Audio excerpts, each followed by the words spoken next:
Vamos a continuar con la serie que iniciamos, la identidad de la iglesia.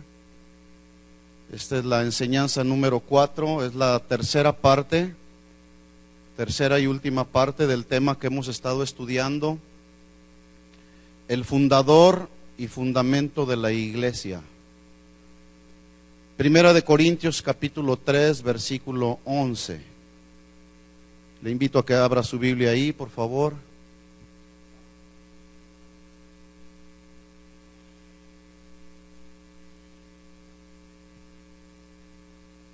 Primera de Corintios capítulo 3, versículo 11. ¿Estamos ahí? Dice, porque nadie puede poner otro fundamento que el que está puesto, el cual es Jesucristo. ¿Es Jesús el que sostiene tu vida? ¿Es Jesús el que sostiene tu vida? Sin lugar a dudas, así es. Este mismo versículo en la versión Palabra de Dios para Todos dice, la base de todo ya está construida y nadie puede construir otra porque esa base es Jesucristo, Jesucristo en nuestro corazón. Jesús entonces es el fundador y el fundamento que sostiene a la iglesia, que nos sostiene a usted y a mí. Abra su Biblia en Efesios capítulo 2, versículo 19, Efesios 2, 19.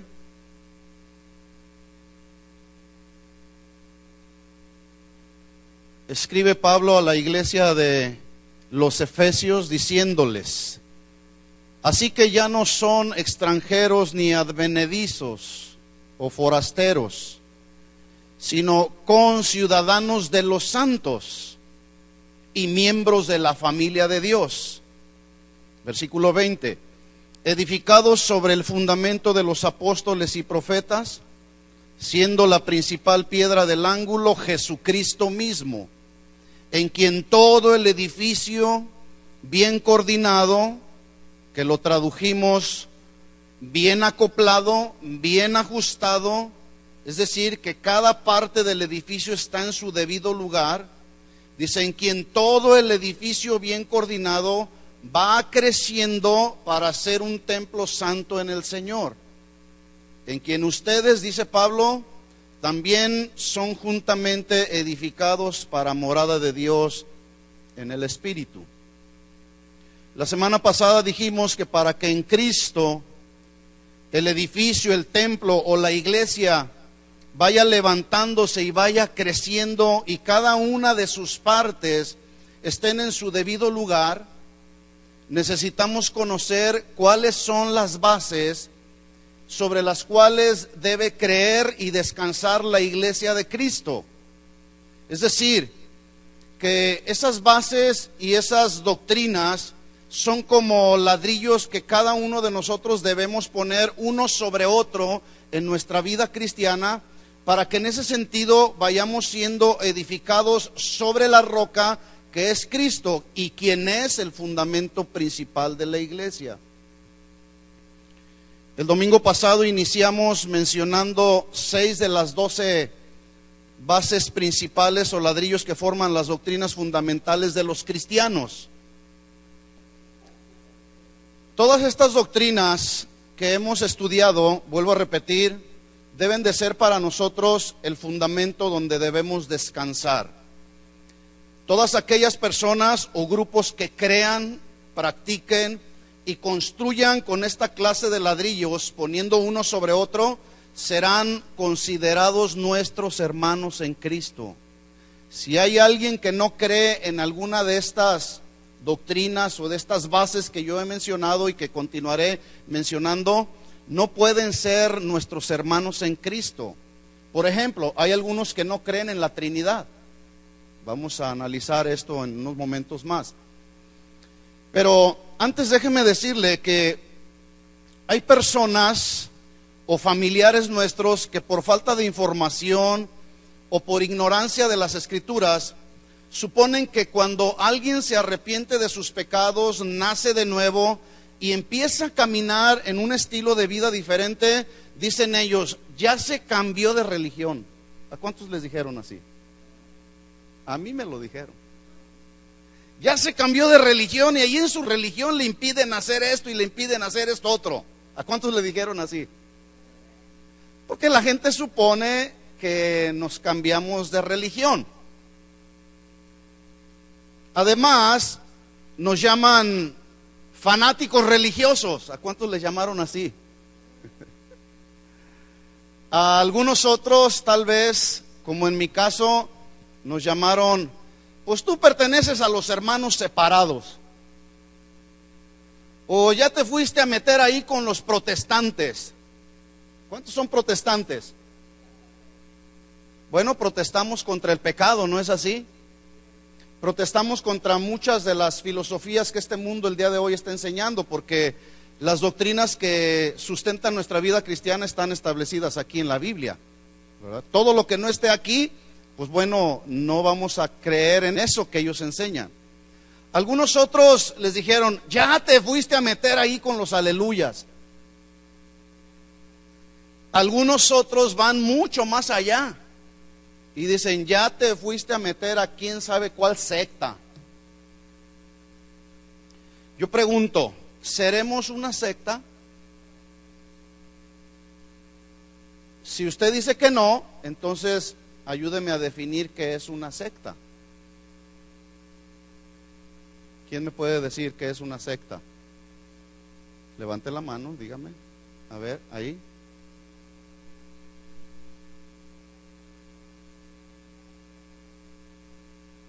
¿Alguien que enseña pensamientos humanos? ¿Alguien que enseña algo que no está aquí en la Biblia? A ver allá. ¿Una verdad llevada al extremo? ¿Será? ¿Será eso? ¿Alguien más por acá que me pueda ayudar? ¿Qué es una secta? Filosofías humanas. Muy bien. A ver allá atrás. ¿Alguien que enseña un evangelio diferente? ¿Sí? ¿Por aquí? ¿Alguien más? ¿Tiene alguna otra opinión? ¿Sí? Aquellos que dicen que tienen la verdad.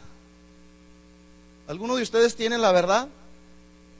Jesús dijo, yo soy el camino y la verdad y la vida. ¿Quién mora en tu corazón? ¿Acaso no es Jesús?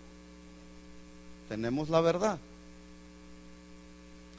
Bueno, por ser un tema muy extenso, solo me voy a limitar a mencionar algunas cosas en relación a lo que es una secta. Si usted quiere investigar más, no vamos a tomar tiempo para dar todo un estudio en lo que consisten las sectas, y no ese es el asunto. Pero me voy a limitar a decirles algo relacionado con esto. Si quiere investigar más, métase al internet, le pone ahí sectas o diferentes sectas y usted va a encontrar ahí un montón de explicaciones acerca de todo lo que tiene que ver con las sectas. Pero como su nombre lo indica, es un sector o grupo de personas que siguen una doctrina o conjunto de ideas humanas concretas. Y dentro de las sectas existen las llamadas sectas destructivas. Llamadas así, sectas destructivas, por los efectos nocivos que producen en sus miembros, que van desde escándalos que tienen que ver con la violencia, escándalos que tienen que ver con homicidios, suicidios individuales y colectivos. Y esto ha sucedido mucho aquí en este país. Pero además de esto que menciona la definición de una secta, las sectas difieren y niegan los principios, mandamientos y doctrinas que están establecidos en la Biblia y que usted y yo consideramos como la palabra de Dios. Ellos no creen en esto, o creen a medias, ¿sí? Algunos. Por ejemplo, solo por mencionar algunos, y esto es solamente para dar un ejemplo, y es importante que todos nos demos cuenta, ¿sí? Porque por lo que a esta secta se refiere, andan de puerta en puerta, entregándole una hojita por ahí, la atalaya, ¿verdad? Que yo creo que ni siquiera saben lo que atalaya significa, ¿verdad? Pero por ejemplo, los testigos de Jehová, yo pregunto, ¿serán una secta? ¿Por qué? ¿Por qué? Bueno, vamos a dar algunas razones, ¿verdad? Rápidamente. Porque su origen está basado en las ideas y argumentos de su fundador, un hombre de apellido Russell, que inició esta secta en el año de 1870. Ellos niegan la doctrina de la Trinidad. Yo pregunto, ¿la Biblia en la que usted y yo creemos habla de la doctrina de la Trinidad, sí o no? Bueno, la semana pasada lo estudiamos eso. Sin embargo, ellos dicen, no, nosotros no creemos en la doctrina de la Trinidad. En otras palabras, en el Padre, en el Hijo y la persona del Espíritu Santo. Ellos niegan, por supuesto, como no creen en la Trinidad, pues no creen en la obra del Espíritu Santo y tampoco creen en Jesús. Es decir, ellos niegan la divinidad de Jesús, pues ellos afirman que Jesús no es el Hijo de Dios, sino el arcángel Miguel. Ellos esperan el fin del mundo. ¿Cuántos esperan el fin del mundo? Este mundo se va a acabar. Esperamos la venida de Jesús, ¿verdad? Ellos esperan el fin del mundo, pero dicen ellos en sus doctrinas que solo 144,000 ungidos, le llaman ellos, así entre comillas, 144,000 ungidos irán al cielo. Los demás testigos de Jehová, quienes son los únicos que se salvarán, dicen ellos, habitarán en una tierra nueva. Los testigos de Jehová. En otras palabras, todos nosotros estamos perdidos, según su doctrina, ¿verdad? Pregunta: ¿por qué surgen las sectas y las falsas doctrinas? ¿Por falta de conocimiento? ¿Qué más? ¿Por una mala interpretación de los textos de la Biblia o pasajes de la Biblia, porciones de la Biblia? ¿Sí? Bueno, entre algunas hay un sinfín de razones, pero entre algunas yo puedo mencionar por el alejamiento voluntario y deliberado de la verdad establecida aquí en la palabra de Dios. Alguien que decide de manera deliberada no creer en esto. ¿Sí? Por eso surgen las sectas y las falsas doctrinas. Por ignorancia de la verdad. Por no saber el sentido adecuado y la correcta interpretación, vuelvo a repetir, de los textos de la Biblia o de algunas porciones de ella. Jesús dijo a los judíos que habían creído en Él les dijo: si ustedes permanecen en mi palabra, serán verdaderamente mis discípulos. Ahora, los testigos de Jehová, como algunas otras sectas, ellos creen en algunas porciones de la Biblia.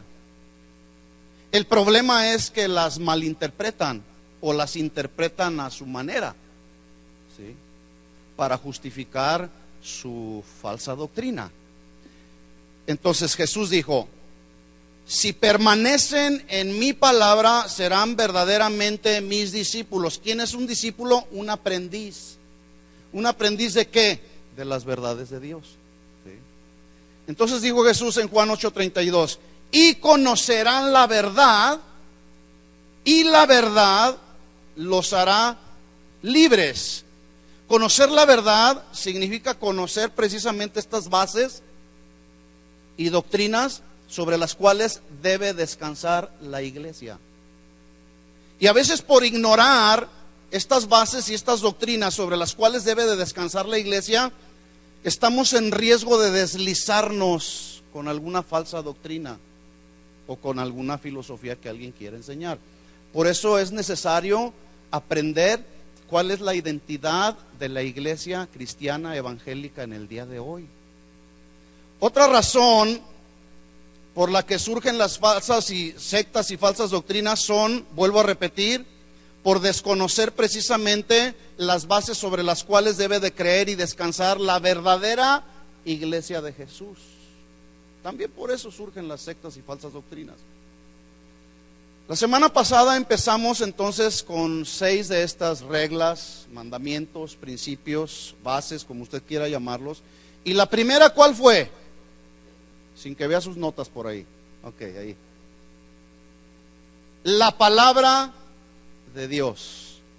Los cristianos nacidos de nuevo, dijimos la semana pasada, creemos en la absoluta inspiración de la Biblia, que no tiene error, no puede fallar, es infalible. Y consideramos la palabra de Dios como la única regla de fe y de conducta. ¿Cuántos saben que la palabra de Dios nos educa? La palabra de Dios nos enseña hasta hablar bien, hasta transmitir adecuadamente nuestras ideas. La palabra de Dios nos enseña a amar a la esposa, y a la esposa le enseña a amar al esposo y a someterse a él.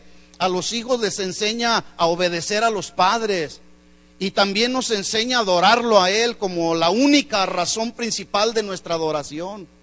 Eso nos enseña la palabra de Dios, y estas son responsabilidades que todos los cristianos necesitamos aprender. ¿Para qué? Para que no vengan algunos que andan hablando con esas falsas doctrinas y luego te empiecen a tratar de meter sus filosofías, sus doctrinas, sus ideas humanas, y entonces tú digas, wow, yo pensé que realmente era cristiano.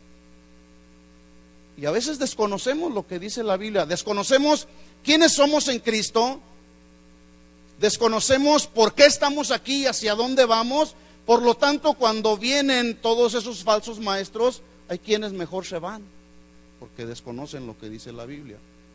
En segundo lugar, dijimos que creemos en un solo Dios manifestado como Padre, Hijo y Espíritu Santo. ¿Cómo se llama esto? La doctrina de la Trinidad.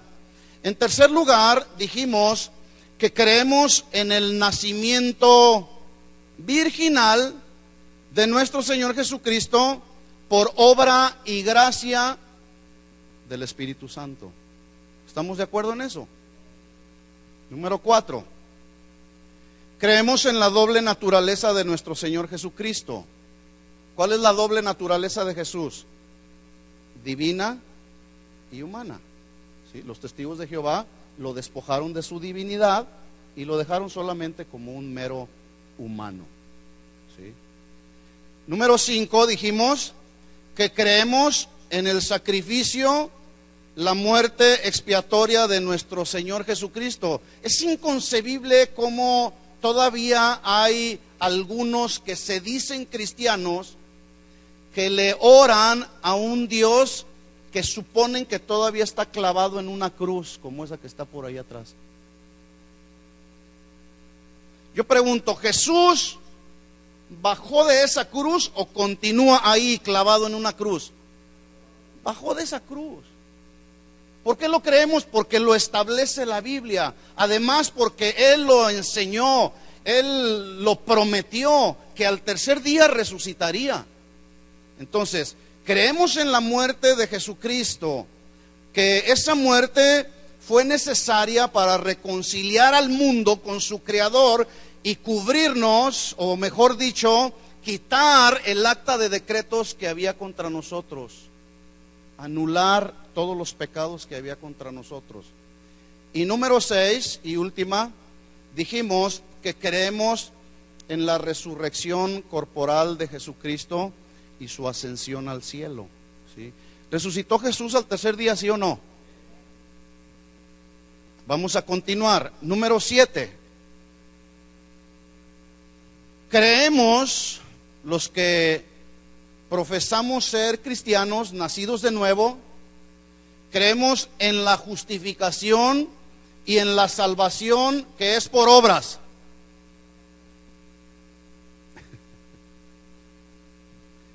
Creemos en la justificación y la salvación que es por gracia y a través de la obra de Jesús. Vemos cómo en la medida que ha ido evolucionando la humanidad, también se ha ido cada vez más corrompiendo y echando a perder, a tal grado que se cumplen las palabras de Jesús cuando dijo, en Mateo 24:37, se lo leo rápido, Jesús dijo, mas como en los días de Noé, así será la venida del Hijo del Hombre. Porque como en los días de Noé, antes del diluvio, estaban comiendo, bebiendo, casándose y dándose en casamiento hasta el día en que Noé entró en el arca. Yo pregunto, ¿cómo eran los días de Noé? Dice la Biblia en Génesis capítulo 6, usted puede leerlo ahí, que el corazón y en la mente de los seres humanos de aquel tiempo solamente existía maldad. Y maldad en todas sus formas. En otras palabras, en aquel tiempo, en los tiempos de Noé, estaban más preocupados y más afanados por las cosas y por los placeres de la vida que escuchar el mensaje que Noé les estaba predicando, que era un mensaje de arrepentimiento en el cual ellos podían salvar su vida. Y Noé les clamaba y les predicaba una y otra vez, arrepiéntanse porque el Señor va a destruir toda la humanidad a través de un diluvio. Y dice la Biblia que no entendieron hasta que vino el diluvio y se los llevó a todos. Y dijo Jesús entonces al terminar 24:39, dice, así como en los días de Noé, así también será la venida del Hijo del Hombre. Escuchen esto, hermanos. Estamos viviendo esos tiempos como en los días de Noé. ¿Sí o no? A lo mejor usted dirá, ¿qué es malo?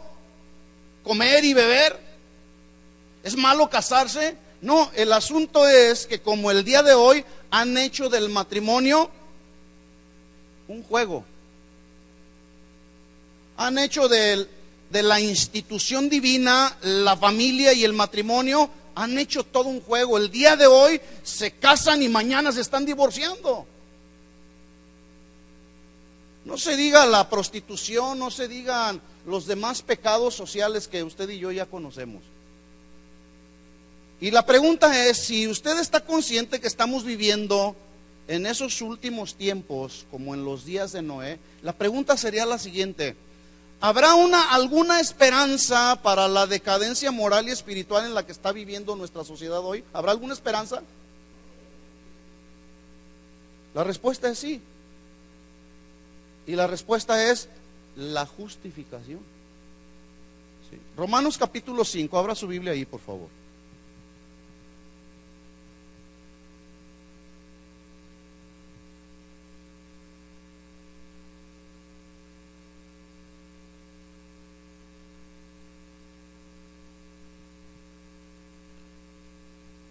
Mire lo que escribió San Pablo en Romanos capítulo 5, versículo 1. Dice, justificados pues por la fe, tenemos paz para con Dios por medio de nuestro Señor Jesucristo. ¿Cuántos tienen la paz del Señor? Ahora, cuando dice aquí, justificados pues por la fe, tenemos paz para con Dios, significa que antes de conocer al Señor estábamos en un pleito con nuestro Creador por causa del pecado. Pero Jesús vino a arreglar ese pleito. ¿Cuántos le dan gracias a Jesús? Y ahora usted y yo estamos reconciliados con nuestro Creador gracias al sacrificio perfecto que Jesús hizo en la cruz del Calvario. Por eso entonces Pablo escribe y dice, ahora son justificados por la fe, pero además tenemos paz para con Dios por medio de nuestro Señor Jesucristo. Y tal vez alguno se preguntará, y esto a veces los mismos jóvenes se preguntan esto, ¿a poco así de fácil el más vil de los pecadores como el Chapo Guzmán o el Mocha Orejas puede ser declarado justo? ¿Así de fácil? ¿Qué piensan? Si el Mocha Orejas se arrepiente, ¿cuántos saben que ese hombre, por más pecados o por más asesinatos o crímenes que ha cometido, cuántos saben que Dios tiene toda la autoridad y la capacidad para justificarlo? Y algunos jóvenes pueden a lo mejor, o personas pueden decir, ¿a poco así de fácil? ¿Será así de fácil? ¿Sí o no? Bueno, si tú no crees que es así de fácil, entonces pregúntate, ¿serás tú justificado? ¿Tú has sido justificado de todos tus pecados, sí o no? A lo mejor tú no has cometido ningún asesinato, a lo mejor tú no has adulterado, a lo mejor tú no has robado, pero el Señor te justificó. ¿Sí? Ahora, ¿por qué es así de fácil? ¿Por qué es así de fácil? La respuesta es porque es un asunto de fe. Es decir, se requiere que los hombres crean en Jesús como el Hijo de Dios. Además, se requiere que el hombre sepa que ningún mérito humano nos podía salvar. Solamente el sacrificio perfecto de Jesús en la cruz era lo único que nos podía justificar delante del Padre y salvarnos de la condenación eterna. Solamente el sacrificio perfecto de Jesús. Y para eso se necesita tener fe. El asunto del problema es que hay muchos que tienen fe para creer muchas de las falsas mentiras y falsas doctrinas que se están dando por allá afuera, que creer en el sacrificio perfecto de Jesús en la cruz. Dice la Biblia en Romanos 5:1, palabra de Dios para todos, en esta versión palabra de Dios para todos. Dice, así que Dios, escuchen cómo dice esta versión, nos aprobó gracias a nuestra fe. Y ahora, por medio de nuestro Señor Jesucristo, hay paz entre Dios y nosotros. Hay paz entre Dios y nosotros. Efesios capítulo 2. Si usted todavía no está convencido, déjeme leerle estos siguientes versículos. Efesios capítulo 2.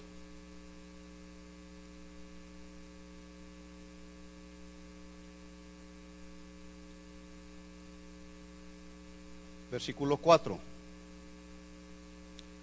Pero Dios, que es rico en misericordia, por su gran amor con que nos amó.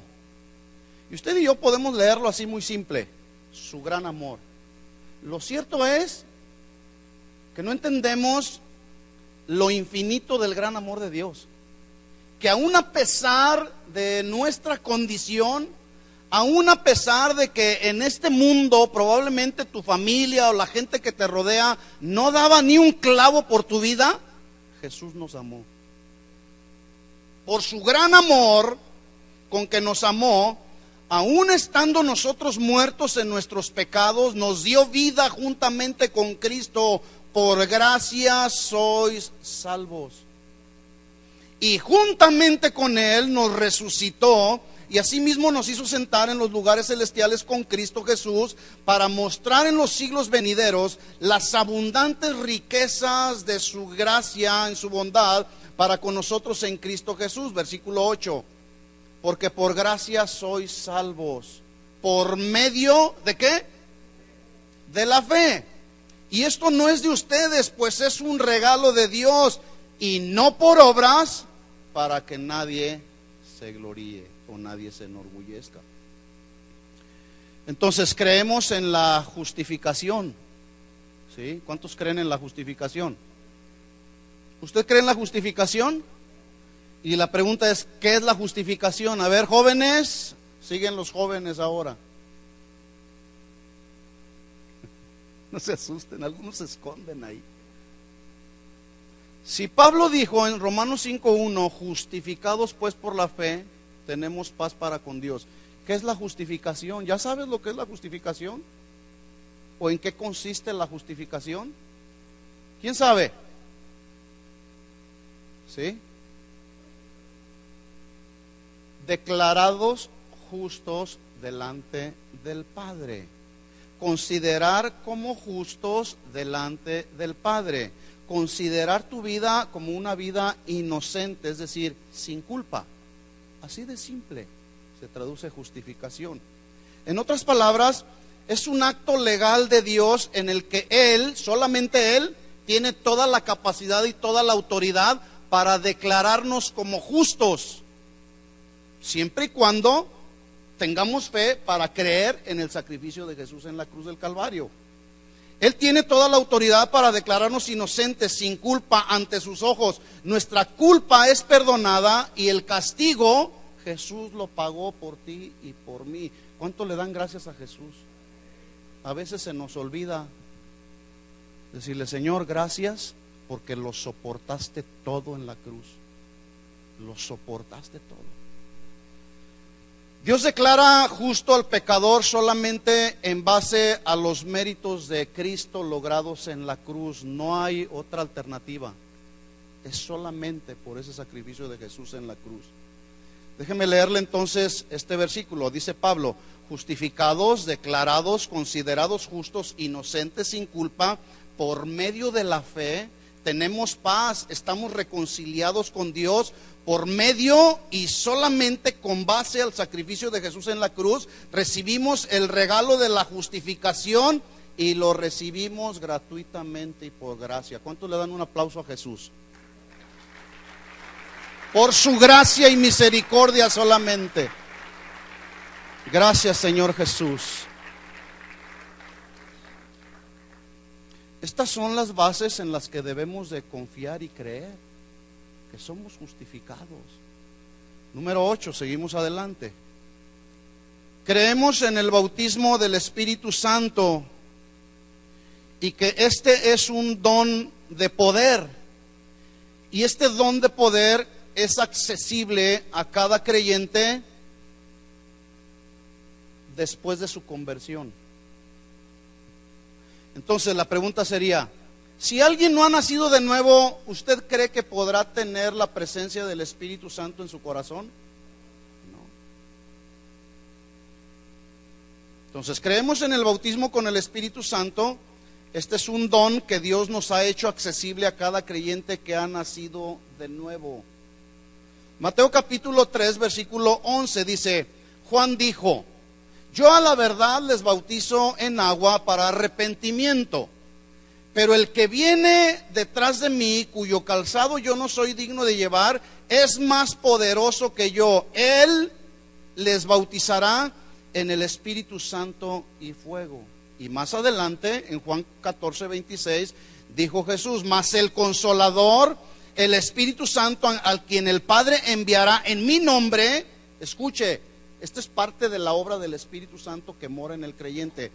Él les enseñará todas las cosas y les recordará todo lo que yo les he dicho. ¿Sí? Cuando Jesús resucitó, algunos se asustaron y les dijo Jesús: ¿ya se les olvidó lo que yo les dije? Que al tercer día iba a resucitar. ¿Sí? Entonces, el Espíritu Santo nos ayudará y nos recordará todo lo que dice la Biblia. Por eso, tener el poder del Espíritu Santo en nosotros nos da el respaldo de Dios para predicarle buenas nuevas a los que no conocen de Jesús. Por lo tanto, ¿cuándo fue la última vez que le predicaste a alguien de Jesús? Es que no sé qué decir.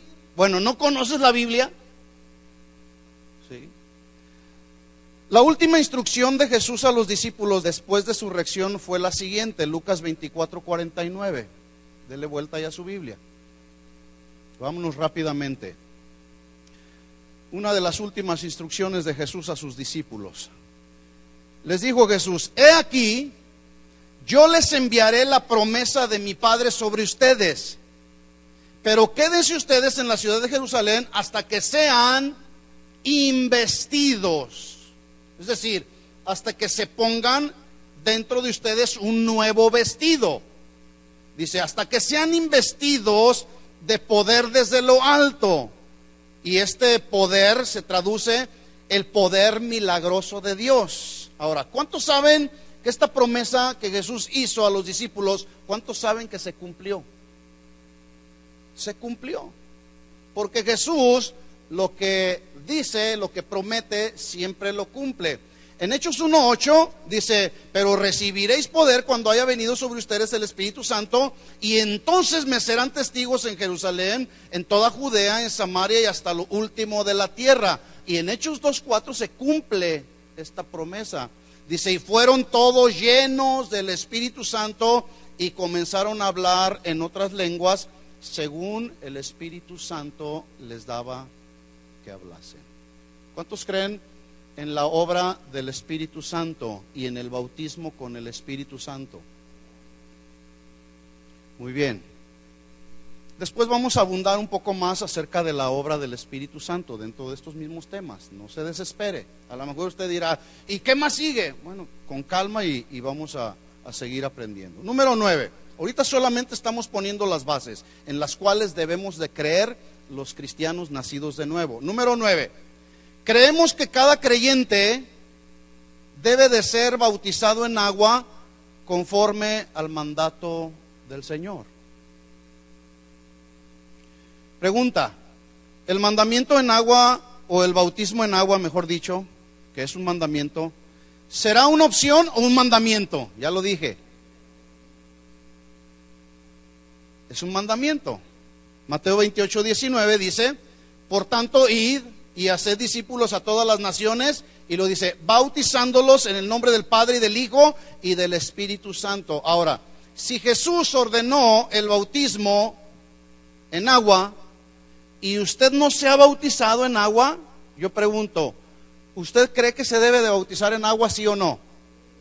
Ahora, ¿cuántos no se han bautizado en agua? Levanten la mano. Los que no han cumplido con este mandato, levántenla bien. Queremos saber, porque vamos a poner una fecha para que se bauticen, ya que se quite el frillito, o de una vez, con agua fría. Bien. Todos aquellos creyentes nacidos de nuevo debemos cumplir con este mandamiento. La palabra bautismo es el proceso de inmersión o sumersión que tiene que ver con introducirnos o sumergirnos completamente en el agua, no nada más que te salpique en el agua. ¿Sí? El bautismo es un acto visible. Además es un testimonio público que todos los que hemos cumplido con este mandamiento estamos públicamente identificándonos con Cristo en su muerte, sepultura y resurrección. ¿Sí? Es una identificación. En Romanos 6, capítulo 6, versículos de 3 al 5, se los leo rápidamente. O si usted le da vuelta rápido a su Biblia, si no, escúcheme o anótelo por ahí. Dice Romanos capítulo 6 versículos 3 al 5. ¿No sabéis que todos los que hemos sido bautizados en Cristo Jesús hemos sido bautizados en su muerte? Es decir, sumergidos en su muerte. El viejo hombre, el viejo Guillermo quedó sepultado. ¿Sí? Por eso es que dice aquí, hemos sido bautizados en su muerte, porque somos sepultados juntamente con Él para muerte por el bautismo, a fin de que como Cristo resucitó de los muertos por la gloria del Padre, así también nosotros andemos en vida nueva. ¿Cuántos andan en vida nueva? Ok. Bautizarse entonces en el nombre del Padre, del Hijo y del Espíritu Santo simboliza y representa que la persona bautizada, escuchen esto, la persona que cumple con este mandamiento queda estrechamente ligada y en ese mismo momento está ratificando su compromiso como un cristiano nacido de nuevo. Y también cuando cumple con este mandamiento, su vida queda ligada y es una identificación de que ahora también usted es de propiedad exclusiva de aquel en cuyo nombre ha sido bautizado, el nombre del Padre, del Hijo y del Espíritu Santo. ¿Lo entendió? Somos de la propiedad del Señor. Dice Gálatas capítulo 3 versículos 27 y 28, se lo leo. Porque todos los que habéis sido bautizados en Cristo, de Cristo estáis revestidos. Ya no hay judío ni griego, ya no hay esclavo ni libre, no hay varón ni mujer, porque todos nosotros somos uno en Cristo Jesús. ¿Estamos de acuerdo en esto entonces? Muy bien. Conscientes entonces de estas verdades bíblicas y de nuestras responsabilidades como creyentes, escuchen esta pregunta. Ya expliqué brevemente en qué consiste el bautismo en agua. La pregunta es la siguiente: ¿tendrá algún valor o algún significado bíblico bautizar a un bebé? ¿Por qué no? ¿O por qué sí?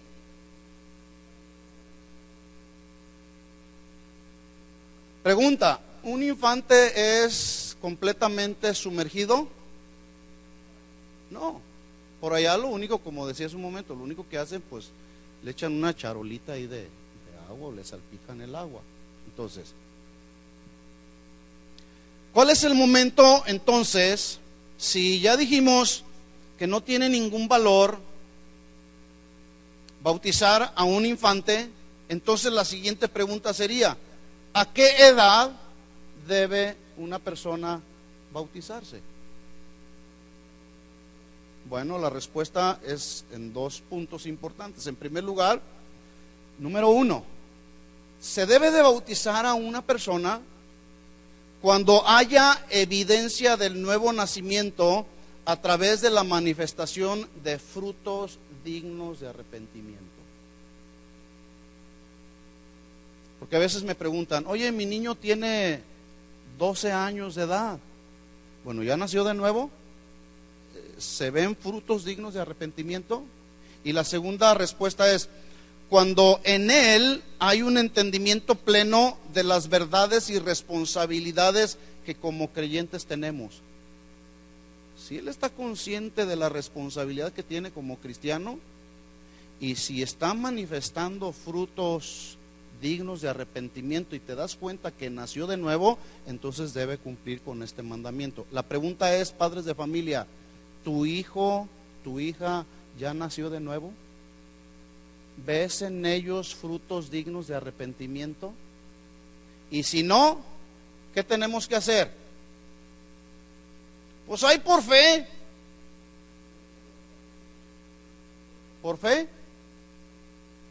Si tú eres de la clase de personas que actúas de esa manera o piensas de esa manera, pues hay por fe, hay que vaya creciendo como Dios le dé a entender. Si tú eres esa clase de personas, no te extrañe que el día de mañana tu hijo se te vaya al mundo, ¿sí? Y al final que terminen los días de su vida, no se va a ir al cielo, se va a ir a otro lado. ¿Se dan cuenta de la responsabilidad que tenemos como padres? ¿Sí o no? Se quedaron muy serios. Qué bueno. Hay que tener temor y temblor, ¿sí? Tenemos una gran responsabilidad. Algunos dicen: ahí en la iglesia que les enseñen a mis hijos. No, discúlpenme, pero no. Nuestra responsabilidad es, sí, enseñarles, sí, a sus hijos. Pero aquí los tenemos, los que vienen el domingo, vienen una hora nada más. Pero tú los tienes toda la semana en tu casa. Entonces, ¿de quién es la responsabilidad básica? ¿De los maestros, de los jóvenes, de los pastores, de los servidores? ¿De quién? Diga, de nosotros, los padres. Entonces, ¿tu hijo ya nació de nuevo? ¿Tu hija ya nació de nuevo? Pues hay por fe, creo que sí. No, aquí no es un asunto de fe. Aquí es un asunto que tienes que trabajar, hermano. ¿Sí? Número 10. Otra base en la que debemos de creer. Creemos que la iglesia, que somos todos, es la más alta institución de Dios. Y a la iglesia, la cual somos todos, se le ha concedido la misión, pero también se le ha dado el privilegio y la responsabilidad de llevar el evangelio del reino a todas las naciones. La predicación, en otras palabras, de las buenas nuevas de salvación.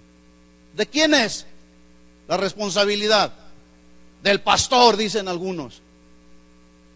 De los servidores de la iglesia, porque algunos suponen que la responsabilidad de predicar el evangelio con las buenas nuevas de salvación solamente le corresponde a unos cuantos. ¿Y los demás qué? ¿Que no somos un cuerpo en Cristo? Bueno, todos hacemos nuestra parte. El mandamiento no es nomás para el pastor o para los servidores de la iglesia, el mandamiento es para todos los discípulos de Jesús. Mateo 28:19 dice: por tanto vayan y hagan discípulos, hagan aprendices ¿de qué? Pues de las verdades del evangelio, de las buenas nuevas de salvación. Tenemos que darle buenas noticias a la gente en medio de un mundo donde solamente se escuchan malas noticias. La gente está hambrienta de querer escuchar buenas noticias. Y escuchen, aquí hay buenas noticias, pero tenemos que hablar. Dice: vayan y hagan discípulos a todas las naciones y luego bautícenlos en el nombre del Padre y del Hijo y del Espíritu Santo. El mandato de Jesús fue: recibirán poder del Espíritu Santo y me serán testigos, es decir, ofrecerán pruebas de que algo ha sucedido en tu vida. Si tú nunca testificas de lo que pasó en tu vida y la experiencia de tu nuevo nacimiento, y que ahora no perteneces a una secta, y que ahora no perteneces a un lugar donde solamente escuchas ideas humanas, sino perteneces a la familia de Dios y no se lo notificas a la gente, entonces ¿quién lo va a hacer? ¿Cómo la gente puede ser justa si no hay quien le hable de la justificación? ¿Cómo la gente puede ser salvada si no hay quien les predique? Entonces, a nosotros, a la iglesia verdadera de Jesucristo, se nos ha delegado la responsabilidad, pero también se nos ha dado el privilegio de predicarle a la gente. ¿Te acuerdas cuando de recién te convertiste? Queríamos predicarle a todo mundo y queríamos decirle a la gente lo que el Señor había hecho en nuestra vida. Íbamos con una persona y no nos daba pena. El día de hoy algunos se esconden y algunos no quieren que sepas que eres cristiano.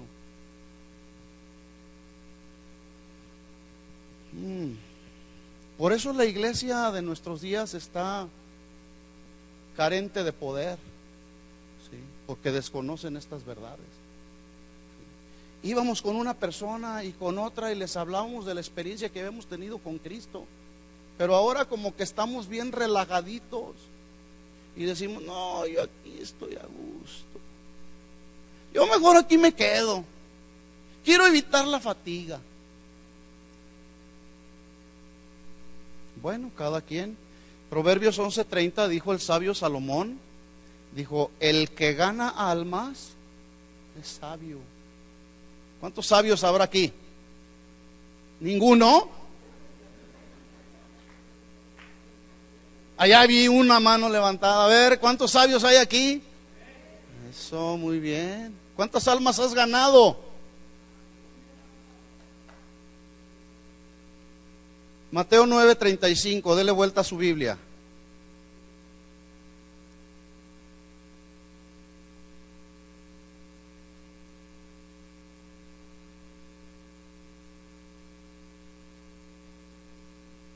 Mateo 9:35 en adelante. ¿Estamos ahí? Dice: recorría Jesús todas las ciudades y aldeas enseñando. Y note usted que andaba enseñando, no andaba perdiendo el tiempo. Enseñando en las sinagogas de ellos y predicando sus pensamientos de hombre. Y predicando el evangelio del reino y sanando toda enfermedad y toda dolencia en el pueblo. Ahora, si Jesús lo hizo con poder y autoridad y no terminó la tarea, pero a cambio de eso delegó el poder y esa autoridad a su iglesia para que le diera continuidad a lo que él había iniciado, ¿por qué su iglesia el día de hoy no está predicando? ¿Por qué no está enseñando? ¿Por qué no están orando por la gente para que reciban sanidad? Y no solamente sanidad física, sino sanidad del alma. ¿Por qué?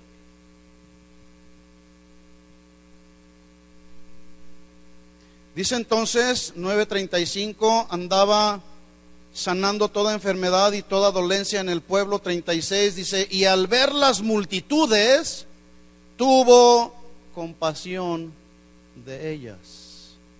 ¿Sabe que la compasión en la iglesia de hoy se está perdiendo? Y compasión tiene que ver con un sentimiento de amor que surge desde las entrañas. Es un amor entrañable, como el amor que sentía Jesús por las multitudes que estaban desamparadas. Dice, tuvo compasión de ellas, porque estaban desamparadas y dispersas como ovejas sin pastor. A la iglesia de hoy le está faltando la compasión y la misericordia que Jesús tenía por las almas. Hoy hay quienes están más interesados en el edificio que edificar el templo del Espíritu Santo. Qué tristeza, qué pena, qué miseria de predicación. Y le hablan a la gente, le dicen, hermanos, vamos a construir un edificio para quién sabe cuántas miles de personas. Y el templo del Espíritu Santo anda por los suelos. Que les vienen las tentaciones a los cristianos y caen en las tentaciones. Viene la lucha, el sufrimiento, el dolor y caen en el sufrimiento, en la lucha y en el dolor y se deprimen y quieren parar de sufrir. ¿Qué es más importante, el edificio o el templo del Espíritu Santo? Para eso nos estableció el Señor a los pastores y a los servidores de la obra, para darle crecimiento espiritual a la iglesia que Él compró con su sangre. Para eso nos puso el Señor. No para construir edificios. Y si Dios nos da un edificio, qué bueno, pero esa no es la prioridad. Lamentablemente otros están poniendo más énfasis en el crecimiento, en el número de personas, que en el crecimiento espiritual. Este es el método que vamos a aplicar para que venga crecimiento a la iglesia. ¿Y el crecimiento espiritual? ¿Usted conoce iglesias numerosas?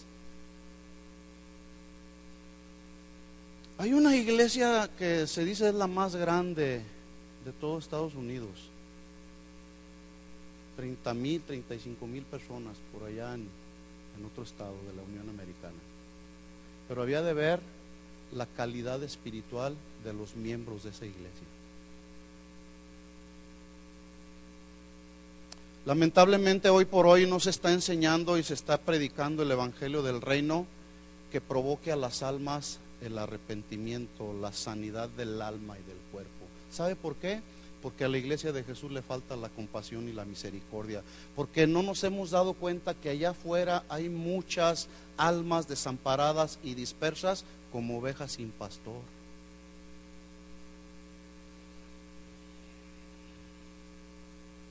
Yo le pregunto, ¿usted conoce personas a su alrededor que están desamparadas y dispersas, que tienen alguna necesidad y usted tiene la capacidad para ministrarle a esa persona, pero no lo ha hecho? ¿Conoce a alguien? Hay que hacerlo.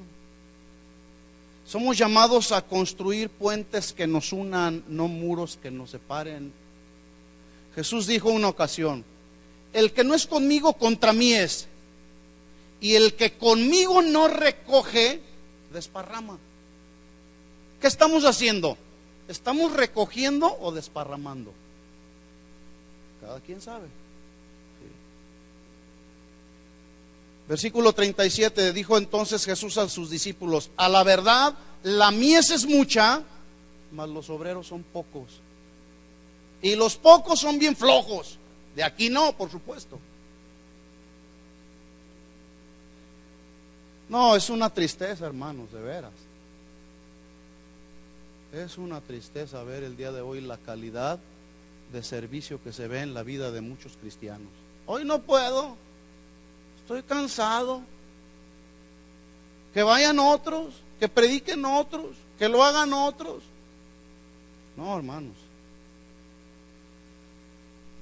Rogad pues, versículo 38, rogad pues al Señor de la mies que envíe obreros a su mies. Número 11, voy rápidamente con esta. Creemos que hay una sola iglesia de Jesucristo, por lo tanto creemos en la unidad de todos los creyentes que reconocen haber sido redimidos por la sangre de Jesús. Como nunca antes, el día de hoy, la iglesia de Jesucristo cada vez está dividiendo más, y más, y más, y más. Cuando Jesús oró por sus discípulos y dijo, Señor, no te ruego solamente por estos que me diste, sino también por los que han de creer en mí por la palabra de ellos, para que todos sean uno, como tú, oh Padre, en mí y yo en ti, que también ellos sean uno y uno en nosotros, para que el mundo crea que tú me enviaste. ¿Sabe por qué a veces la gente no cree en el verdadero cristianismo? Porque los cristianos se andan peleando los unos con los otros. Pues dicen, no, los cristianos son más carnales que nada. De veras, esa es la verdad, hermano. Bueno, sigo adelante. Última. Hay mucho más. Número 12 y última. Otra de las bases en las cuales debemos de creer los cristianos. Escuchen esta. Creemos en la segunda venida de Jesucristo. Creemos en su soberanía absoluta sobre esta tierra. Creemos en la resurrección de los salvos para vida eterna y en la condenación para los perdidos. Creemos entonces que Jesús vendrá por segunda vez, pero vendrá por una iglesia gloriosa, sin mancha y sin arruga. ¿Estás preparado? Leo para terminar Apocalipsis 1:8. Palabras de Jesús, dice: yo soy el alfa y la omega, principio y fin, dice el Señor, el que es, el que era, y termina diciendo, y el que ha de venir. ¿Cuántos creen esto? Porque algunos no creen, algunos dicen, no, ya vino. 22:7, Apocalipsis 22:7. Abra su Biblia ahí. Dice Jesús: he aquí, vengo, ¿cuándo? Pronto. Ya viene pronto. Y si usted no se alinea con lo que Él dice en su palabra, Él ya viene pronto. Así que más nos vale alinearnos. ¿Sí? He aquí, vengo pronto. Bienaventurado, dichoso, feliz, supremamente bendecido, verdaderamente próspero. Así se traduce bienaventurado. Verdaderamente prósperos, dice, el que guarda las palabras de la profecía de este libro. Apocalipsis 22:12 al 15. Si usted todavía no está convencido de que Él viene pronto, mire lo que dice ahí. He aquí, yo vengo pronto y mi galardón conmigo, para recompensar a cada uno según su obra. Y está hablando de recompensas, no está hablando de salvación por obras. Para recompensar a cada uno según sea su obra. Versículo 13: yo soy el alfa y el omega, el principio y el fin, el primero y el último. Bienaventurados los que lavan sus ropas. Hermano, hermana, joven, señorita que estás aquí, vamos lavando nuestras ropas y vamos planchando nuestros pecados. Bienaventurados los que lavan sus ropas para tener derecho al árbol de la vida y para entrar por las puertas en la ciudad. Mas los 15, se oye feo, pero no lo digo yo. Mas los perros, ¿dónde estarán? Afuera. Los hechiceros, los fornicarios, los homicidas, los idólatras y todo aquel que ama y hace mentira. ¿Dónde estarán? Afuera. ¿Cuántos quieren estar adentro? Él viene pronto. Juan 14:1 al 6. Ahora, si a ti te da temor la segunda venida de Jesús, porque no estás preparado, pues prepárate. O preparémonos, no, mejor dicho, preparémonos. Pero mire lo que dice Jesús: no se turbe su corazón. Creen en Dios, crean también en mí. Escuche la buena noticia: en la casa de mi Padre muchas moradas hay. Si así no fuera, yo os lo hubiera dicho. Voy pues a preparar lugar. ¿Para quién? Para vosotros. Y si me fuere y os preparare el lugar, Digo, si tú todavía no estás convencido de que Jesús viene por segunda vez, ahí está. Vendré otra vez y os tomaré a mí mismo, para que donde yo estoy, vosotros también estéis, y sabéis a dónde voy y sabéis el camino. Y de repente surgió por ahí el despistado de Tomás, como muchos despistados el día de hoy, muchos Tomáses todavía que hay en la iglesia. Y le dijo Tomás: Señor, no sabemos a dónde vas, ¿cómo pues podemos saber el camino? Y Jesús le dijo: yo soy el camino y la verdad y la vida, y nadie viene al Padre sino por mí. Apocalipsis 22:20 termino. El que da testimonio de estas cosas dice: ciertamente vengo en breve. Y la iglesia dice: amén, sí, ven Señor Jesús. Termina Apocalipsis 22 diciendo: y la gracia de nuestro Señor Jesucristo sea con todos ustedes. Y la iglesia dice: amén.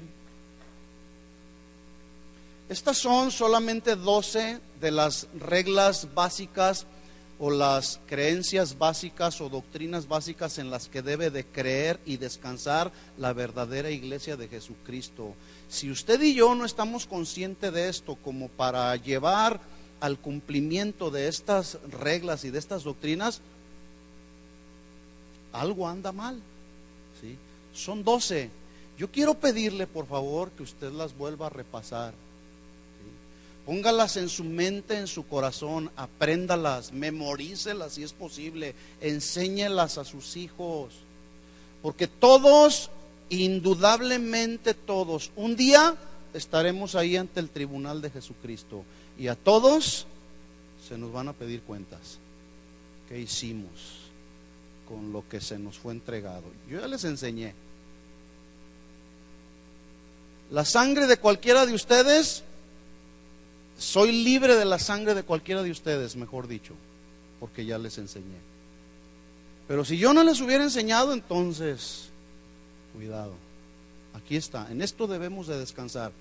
Todas aquellas personas creyentes o grupos que crean principalmente en estas 12 bases o creencias o doctrinas, podrán ser llamados nuestros hermanos en Cristo.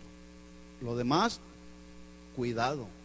Abra los ojos y, como dijo Jesús, mire que nadie le engañe. ¿De acuerdo? Porque vendrán muchos diciendo: yo soy el Cristo, y a muchos se engañarán. Vendrán muchos diciendo: yo soy el ungido de Dios, y a muchos se engañarán. Mas el que persevere hasta el fin, dijo Jesús, estos serán salvos. ¿De acuerdo? Oremos. Les invito a que se pongan de pie.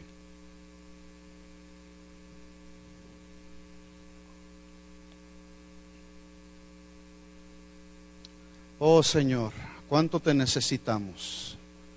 Cierra tus ojos, por favor, ahí donde estás. Unos momentos solamente. Terminemos orando. Creemos, Señor, que tú vendrás por segunda ocasión. Creemos, Señor, que nos has dado una gran responsabilidad y nos has delegado un enorme privilegio: predicar buenas nuevas de salvación para todos aquellas multitudes que estén dispersas, desamparadas como ovejas sin pastor. Pero necesitamos la compasión. ¿Por qué no levantas tus manos y le dices: Señor, aquí está mi vida, quiero ser un instrumento en tus manos? Te pido, Señor, que mientras tú regresas por segunda vez, mi vida pueda ser usada conforme a tu perfecta voluntad, Señor.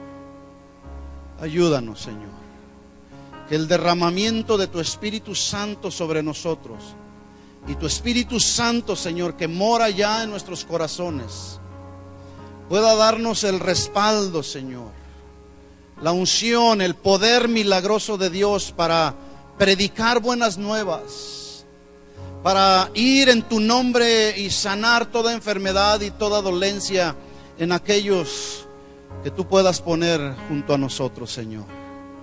Señor, asumimos ese reto y esa responsabilidad de hacer de tu palabra la luz que alumbre nuestro caminar, Señor. Oh Dios, en el nombre de Jesús, pon en esta congregación, Señor, en las familias que representan esta congregación, casa de oración aquí en Fontana, Pon, Señor, compasión y misericordia por las almas. Y mientras tú vienes, Señor, ayúdanos a ser los instrumentos para atraer almas a tu grey, Señor. En el nombre de Jesús. Oh, Señor, ayúdanos. Perdónanos, Señor, si hemos sido negligentes, Señor. Perdónanos si no hemos caminado en la comisión que tú nos has delegado, Señor. Tú nos redimiste, tú nos arreglaste el conflicto que había con el Padre, y por tu sacrificio perfecto en la cruz, y gracias a tu compasión y misericordia que tuviste con nosotros, por eso ahora, Señor, queremos servirte en agradecimiento a todas las cosas que tú has hecho por nosotros, y aún más, Señor, porque tú le estableces en tu palabra, Señor. Queremos salir de estas cuatro paredes y predicar la sana doctrina, el verdadero evangelio, Señor. Ayúdanos, ayúdanos, Señor. Aquí está nuestra vida delante de ti, Señor. Que podamos ser los instrumentos que puedan traer honra y gloria a tu nombre en este tiempo, Señor. En el nombre de Jesús. Levanta tus manos y dile: Señor, aquí está mi vida, úsala. Úsala, Señor. Dame una nueva visión, Señor. Dame una nueva visión. Pon en nosotros hambre y sed por tu palabra. Pon en nosotros hambre y sed por las almas, Señor. En el nombre de Jesús. Que podamos, Señor, salir de este lugar y poder proclamar que solamente tú eres el Cordero Santo, el Cordero que fuiste inmolado en la cruz, que sufriste, Señor, por nosotros el agravio, pero resucitaste al tercer día, Señor, y ahora vives en la persona del Espíritu Santo en nosotros, Señor. Oh Dios, gracias. Gracias por tu palabra, Señor. Ayúdanos, Señor, a caminar en ella cada día. En el nombre de Jesús. Que así sea, Señor. Amén. Amén. Dele un aplauso fuerte de alabanza a Jesús. Gracias, Señor Jesús. Muchas gracias, Señor Jesús. Es para ti, Señor, este aplauso. Es para ti nuestra ovación, Señor. Es para ti nuestro agradecimiento, Jesús.